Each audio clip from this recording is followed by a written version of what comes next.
যারা নিজের অফিসের জন্য কিংবা স্টাডি পারপাসে প্রোডাক্টিভিটি অথবা ফ্রিল্যান্সিং কাজের জন্য 30 থেকে 35,000 টাকার বাজেটে একটা ডেস্কটপ বিল্ড করতে যাচ্ছেন, তাদের ডেস্কটপ বিল্ড করার আগে একবার এই ভিডিওটা দেখা উচিত। আমরা 33,000 টাকার বাজেটে একটা বাল্কি ডেস্কটপের চেয়ে বেটার ডিল দিচ্ছি, সেটা হচ্ছে কিবিটসের মিনি পিসি লানিয়া R4। এই মিনি পিসির ভেতরে আছে AMD Ryzen 7 4800H প্রসেসর। তো এই প্রসেসর নিয়ে যখন কথা হবে, যারা টুকটাক টেক এনথুজিয়াস্ট আছেন সবাই জানেন এই প্রসেসর মূলত কোথায় ইউজ করা হচ্ছে। ঠিক ধরেছেন, বাংলাদেশের বাজারে অনেক গেমিং ল্যাপটপে আমরা এই Ryzen 7 4800H প্রসেসর দেখেছি, যেগুলোর প্রাইস 1 লাখ টাকার উপরে।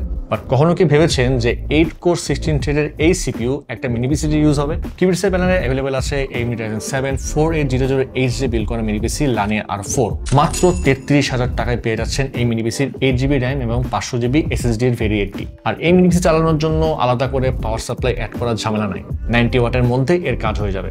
একটা ট্রেডিশনাল ডেস্কটপ সিস্টেমের চেয়ে 70 থেকে 80% পাওয়ার সেভ